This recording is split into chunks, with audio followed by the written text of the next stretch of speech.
Welcome to all. In this video, we are going to discuss about the finite field and some theorems on it. So we firstly define the prime field. So we know that a field is called prime field if it has no proper subfield. That is, we know the examples of field, set of rational number, set of real number. So we know that Q is a proper subfield of a field of real number. Set of real number is a proper subfield of a set of complex number. That is, set of real number is a subfield of a field complex number. So we require that a field is called prime field if it has no proper subfield. That is, there is no proper subfield is exist for a field, then we call it as a prime field. So for example, the set of rational number Q is a prime field because it does not have any proper subfield. Okay, that is, there is no subfield of Q which is properly contained in Q. So set of rational number Q is a prime field. Then we also have an example that Z by P, so where P is prime, is a prime field. That is, ZP also does not have any proper subfield. Now further we study that there is only two fields, that is, there are only two kinds of prime fields which is isomorphic to either Q and to the Z by P. Okay, so in the next theorem we will see the same. That is, our theorem is stated that the prime field of a field capital F is either isomorphic to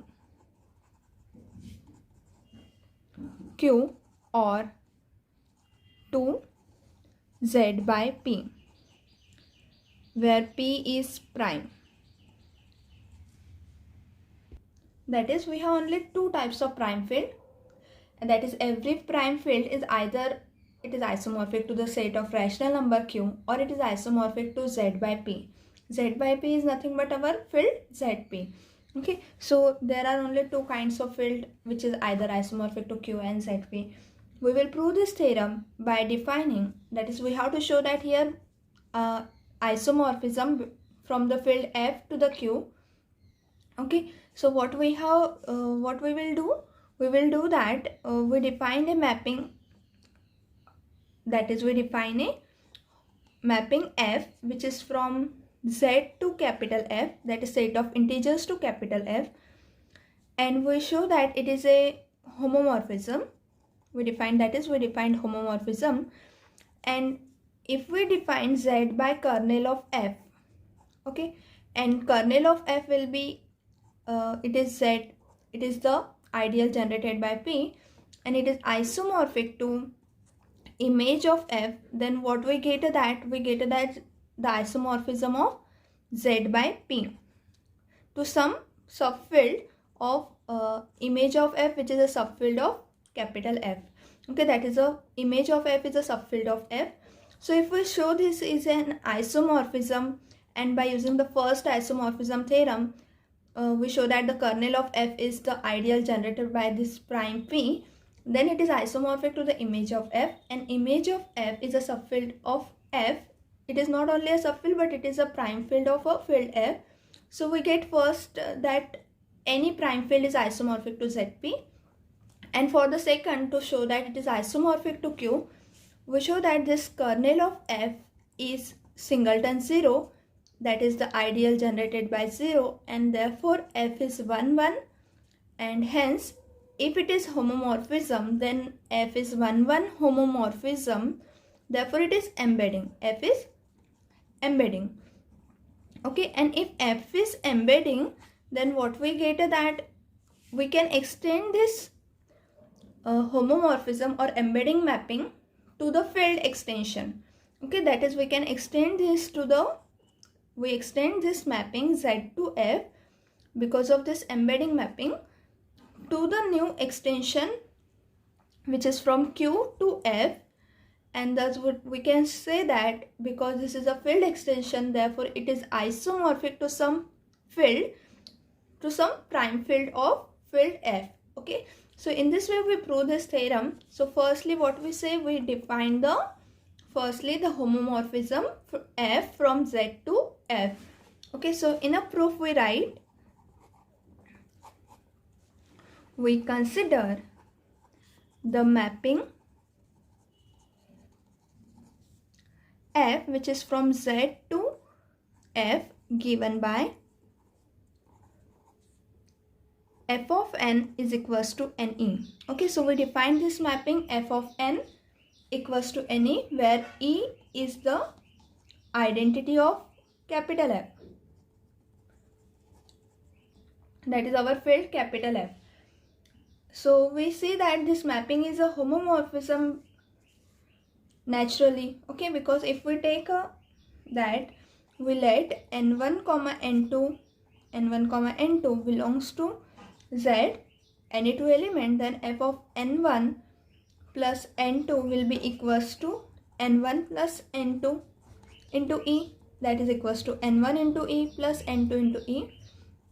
So we get that it is equals to f of n1 plus f of n2. So it is a homomorphism. Also second we have that is f of n1 into n2 will be equals to f of n1 into f of n2. Okay, that is we have, this is a f is our homomorphism from Z to capital F. Now we take the two cases, because depending on the kernel of f, here we have to define if kernel of f equals to singleton 0, then we get the embedding mapping, and if kernel of f is not singleton 0, then we get some number, that is kernel of f is generated by some ideal. Okay, that is we get kernel of f is an ideal. So we take first case, case 1, when kernel of f equal to the ideal generated by 0. So what we have here, that this implies f is 1 1 mapping. Okay, so f is 1 1, and from this we get that f is homomorphism. So and f is homomorphism, then what we get, because f is 1 1 and homomorphism, we get that f is embedding. F is an embedding from Z to field F. Okay, and therefore this embedding can be extended to an embedding F star from Q to the field F. Okay, that is we have now, because we have the embedding mapping, therefore from the theorems which are defined on a embedding mappings can be extended to the field, that is this mapping from F which is from Z to F will be extended to the mapping which is from Q to F. Now this mapping, extension mapping, we define this as by defining f of m by n will be equals to me by ne. Okay, because we know that in a set of rational number, every element will be of the form m upon n, where m and n are integers. So we define this mapping in this way, and thus from this mapping what we say, that thus Q embeds in F. What it means? Q embeds in F. It means that we have a prime field in F to which Q is isomorphic. Therefore, the prime field of F is isomorphic to Q.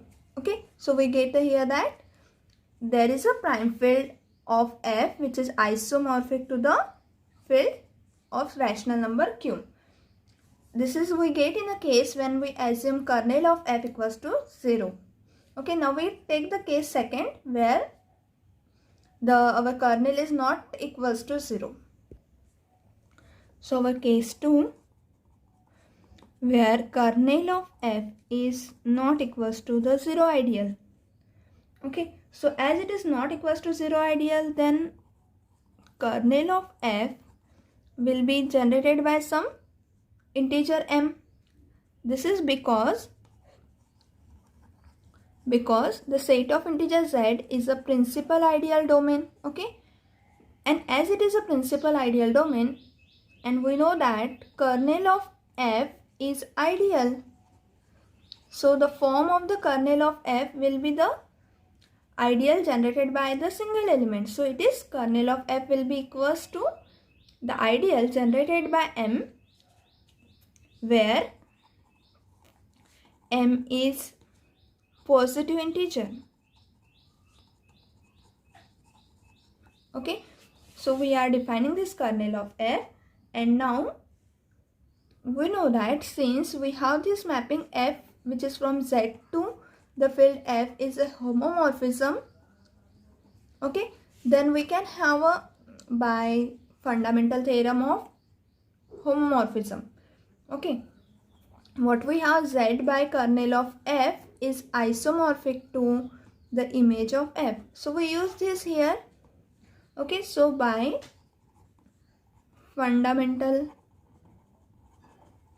theorem of homomorphism,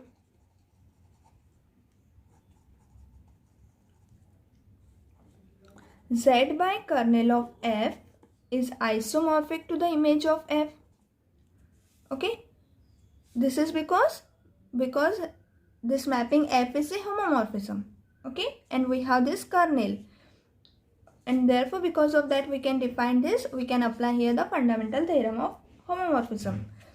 Now what is the kernel of F? Kernel of F is M. So Z by M is isomorphic to the image of F. Now we have to show that here M is any positive integer. We have to prove that this M is a prime number. So we suppose that now we have to show that M equal to P, where P is prime. Okay, P is prime number, so we have to show this. So we suppose that M is not equals to P, that is M is not a prime number. So what this implies that M is composite number. Okay, this implies M is composite number. Now M is composite, therefore M will be written as the product of two integers where a comma b belongs to z. Okay, and therefore also M greater than a and M will be greater than b, strictly greater than, because it is a composite number. So it is written as a product of two integers where this integers a and b are such that they are smaller than this small m, strictly smaller than small m.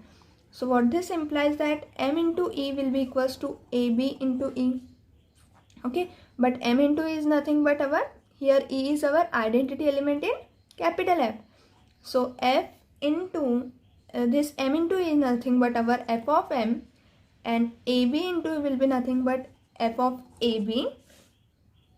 Okay, that is equals to a into, that is ab into e, that is a into e, b into e.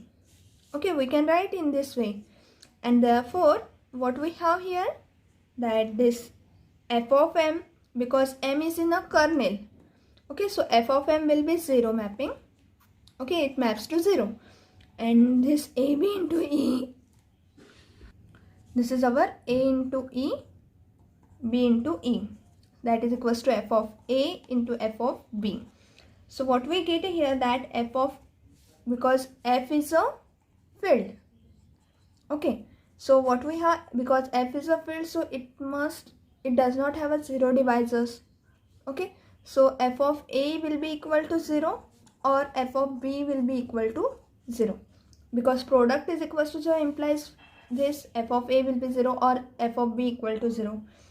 What this implies, if f of A equals to 0, A belongs to the kernel of f, or if f of B is equals to 0, then B belongs to the kernel of f. So what this implies, because kernel of f is nothing but our ideal generated by M, so it must implies that A will be equals to M into X or B equals to M into Y for some X comma Y belongs to Z, okay. So what we get here, that if A will be written in this way, M into X, so this implies A, that is M will divide A or M will divide B.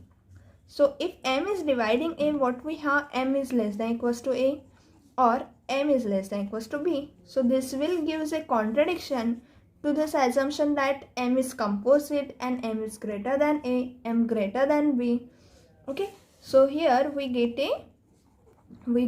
a contradiction to the assumption that M is composite and M greater than A and M strictly greater than B, okay. So what we have here, that this implies that M is not a composite number and therefore M is equal to P, where P is prime number, okay. And therefore what we can say, our ideal, that is kernel of f, will be generated by this P, where P is prime and therefore Z by P is isomorphic to the image of f, and hence what we can say, hence the prime field of f, the prime field of capital F is isomorphic to Z by P, okay, because image of f is a subfield of capital F and therefore it is isomorphic to, we have here shown that it is isomorphic to the image of f, and hence we get the theorem that any prime field is either isomorphic to the set of rational number or to Z by P, that is ZP, okay. Now we see the next theorem, which is depending on the characteristic of f, that is if the characteristic of f is equals to prime number, then we have this f, that is a subfield of this f, is isomorphic to ZP, and we find the number of elements in a field, okay. So next we see the next theorem.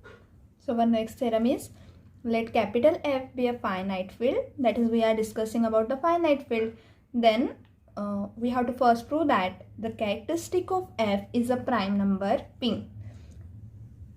That is, if it is a finite field, then its characteristic will be a prime number, and this capital F contains a subfield Fp which is isomorphic to Z by P. Okay, we have to show that this. And number second, we have to show that the number of elements of capital F will be, that is F contains the number of element is P to the power n, where P is some prime and n is positive integer.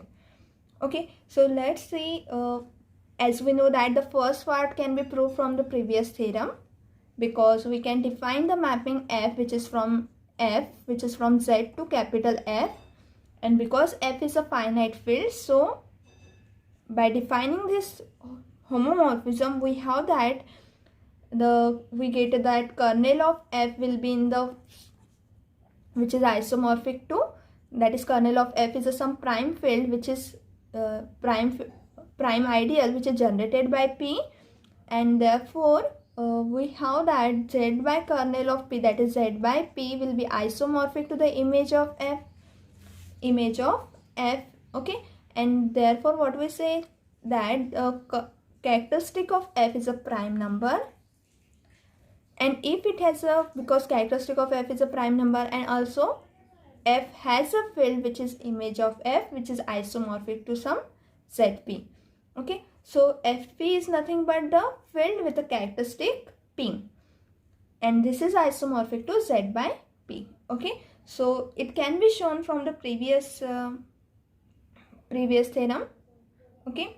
So we prove only here the second part of the theorem. So in a proof we write by previous theorem.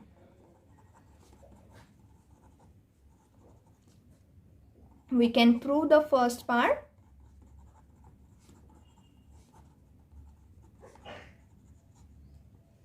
Now to prove the second part, we have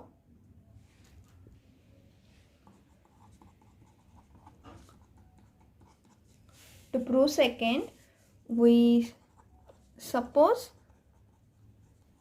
that, or we can regard that, we regard capital F as a vector space over its prime field capital F, over a prime field Fp, okay. So that is, we are considering here prime field Fp is nothing but the field which is isomorphic to z by p, okay. So we consider this capital F over this Fp as a vector space, and because it is a vector space, so it has a basis, okay. So we let the basis of capital F as that is E1, E2 and so on up to En be a basis of capital F over Fp. So because it is a basis and F is a vector space, so for any element x belongs to F, okay, can be written as, any x belongs to capital F can be written uniquely as the linear combination of this basis element, okay. So we write this uniquely as x will be equals to a1 e1 plus a2 e2 plus and so on plus an en.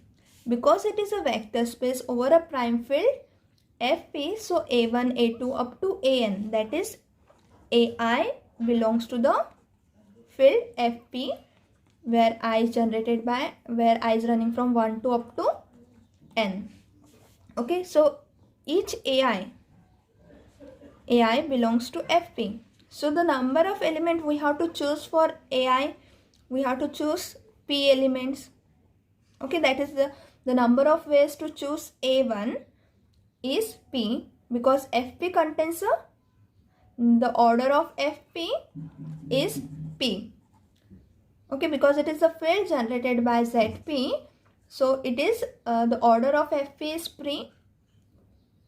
So number of ways to choose a1, okay, that is number of ways to choose a1 are p ways.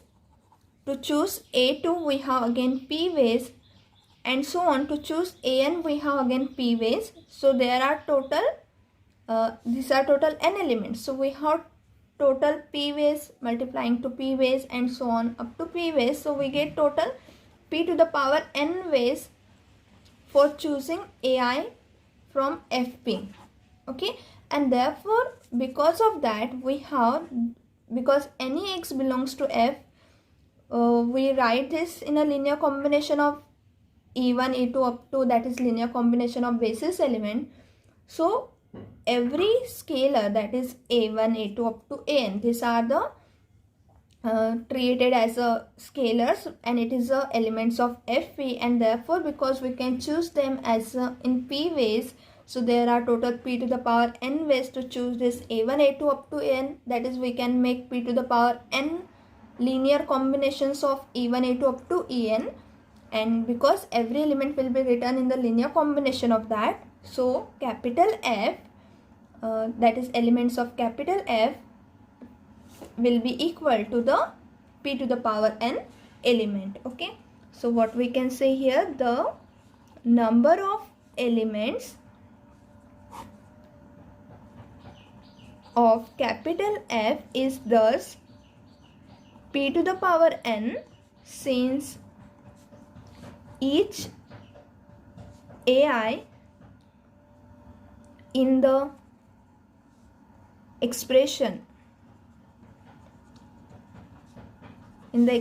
this expression, okay, in the expression for x can be chosen in p ways. Okay, that is, we can choose a1 as in p ways, a2 is in the p ways, and so on up to an in a p ways. So there are total p to the power n ways. Okay, so p being the number of elements of fp. Okay, because order of fp will be our equals to p, and therefore there are p ways to there are p elements in fa, and thus we can choose ai in a p ways. So the number of element that can be written in the linear combination of this basis will be p to the power n, and hence we can say that there are the number of elements of f is thus p to the power n. Okay, and hence we prove the theorem here. So what we get in this theorem, that we firstly say that if f is a finite field, then the characteristic of f is some prime number p, and it is isomorphic to zp. If its characteristic will be prime number p, then it is always isomorphic to zp because it is finite. And as from the previous theorem, as it is infinite, then their characteristic will be characteristic of f will be equals to 0, and what we can say that its subfield will be isomorphic to the q. Okay, which is from the previous theorem. So depending on the characteristic, we can also say that to which the field is isomorphic, that is its prime field is isomorphic to what, and if it is finite, then we have it is isomorphic to zp and its characteristic will be p. And the second is that the number of elements of f is p to the power n.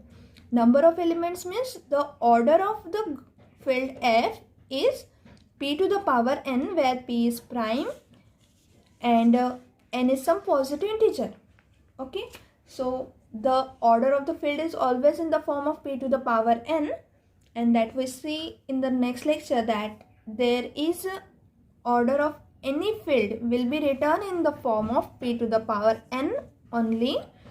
Okay, so we prove that for any positive integer p and positive integer n, and for p as a prime, we get that field of order p to the power n in the next lecture. And we define firstly what is a finite field is called as. That is, we can say that a finite field is also called as Galois field. That is, a Galois field with p to the power n elements is usually written as Galois field containing p to the power n elements. That is a field whose characteristic is prime number p and it contains a p to the power n elements. Okay, so this is our definition of a finite field and the Galois field also in a short. But in the next lectures we see some of the properties on finite field, and we see the existence of a finite field and its order will be p to the power n. Okay, so we see this in the next lecture regarding with the Splitting field also we discuss on that.